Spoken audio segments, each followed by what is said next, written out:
생명이 있는 존재들 중에 그러니까 다 희노애락을 겪고 생로병사를 겪잖아요. 그런데 인간을 제외한 뭐 정도 차이는 약간 있겠지만 인간을 제외한 다른 생명 존재는 자기를 파괴하거나 자기가 속해 있는 소속이나 어떤 지구라고 하는 행성을 파괴할 정도의 그런 에너지를 낼 정도의 탐진치는 없다고 저는 보이는 거예요.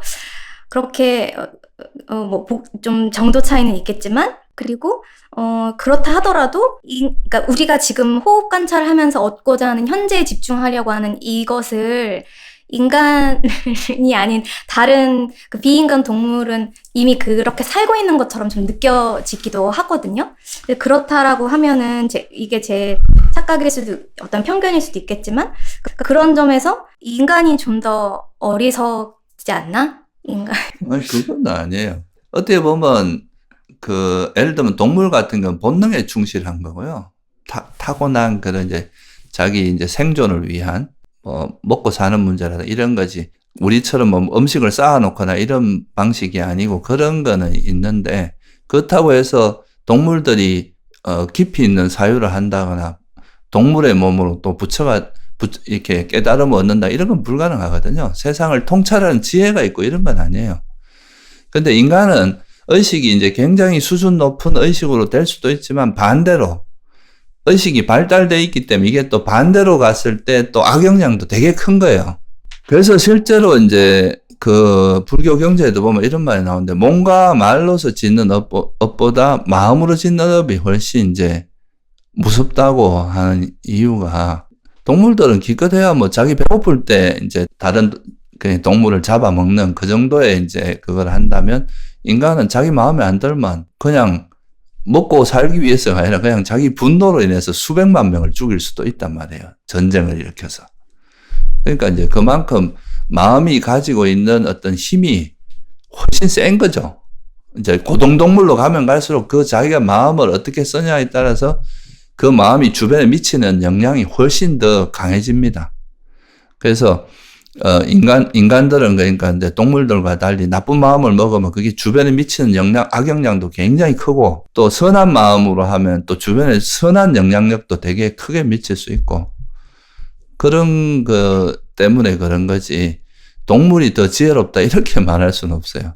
그리고 우리가 이제 호흡 수행을 하는 것도 우리가 보세요. 왜 그러니까 뭐 동물들은 그냥 한 끼 먹는 거에 만족하는데 왜 우리는 막 그렇게 쌓아놓고 막 다 욕심 때문이잖아요. 내가 더 많이 먹고 더 잘 되고 하는 그런 욕망 때문이니까 그런 욕망이 있으면 또 그게 충족되지 않았을 때 오는 그 반작용에 화가 있단 말이에요. 부처님이 보시기에는 이 중생들이 살아가면서 괴로움을 겪는 가장 큰 원인이 그 집착에 있다고 보신 거죠. 그 주된 원인이. 그래서 이 집착을 내려놓기 위해서는 이제 여러 가지 방편이 필요한데 내 마음이 그러니까 어떻게 평소에 어떤 대상에 대해서 집착을 하고 있고 이 집착의 강도는 어떻게 되고 집착의 형태는 어떤 것들이 있고 이런 걸 우리가 파악해야 될 거 아니에요. 그죠? 근데 이제 막 정신이 막 그 대상에 쫓아다니다 보면 내가 화를 내는지 집착하는지도 모르고 그냥 정신이 휩쓸려 버린단 말이죠.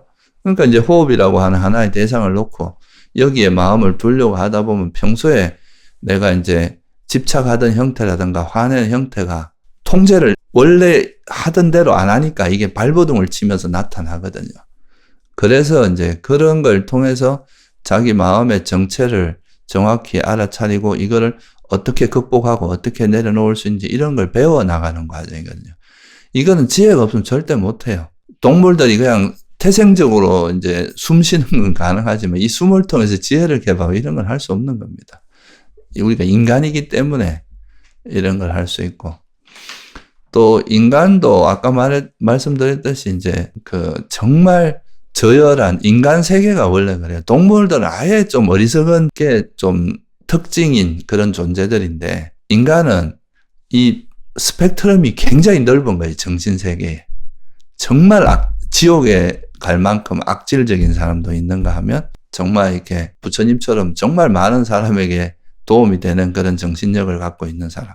이렇기 때문에 우리가 인간계에는 육도가 다 있다. 뭐 이런 이야기도 하는 이유가 그런 거죠. 이 안에서 마음의 폭이 되게 다양한 거예요. 뭐 이런 걸 뭐 요즘 사람들이 믿을지 모르겠지만 천상이나 이런 이제 불교에서 말하는 천상세계 그런 데는 또 되게 수준 높은 사람들만 있는 곳이거든요.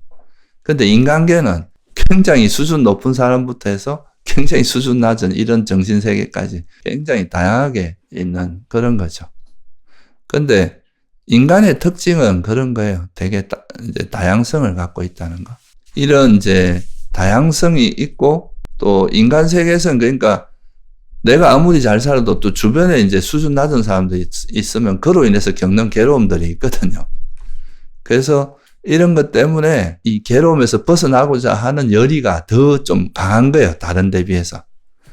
이제 아예 지옥이나 축생 뭐 이런 데는 너무 고통스러워서 그런 생각할 겨를이 없는 정도로 그렇고, 동물이 좋아 보이지만 안 그렇습니다. 동물들 세계를 보면 뭐 산채로 뜯어먹히고 이런 일들이 많거든요.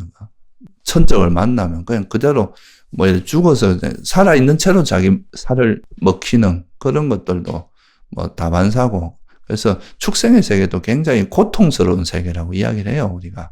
겉으로 보기엔 뭐 애완견 이런 애완동물 이런 건 정말 복받은 동물들이고, 일반적으로 야생에서 사는 사람 하룻밤을 버티기가 힘들거든요. 개들은 밤을 잘못 보내면 바로 먹이가 돼버리는 세계니까. 지옥이나 축생 이런 데 있는 존재들은 너무 고통스러워서 뭐 이 수행할 엄두도 못 내고, 천상에 있는 존재들은 또 너무 행복하니까 뭐 별로 수행할 의지가 별로 안 나는 거죠. 지금이 너무 만족스러우니까 굳이 내가 왜 수행을 해야 되나 이런 생각을 하는 거죠.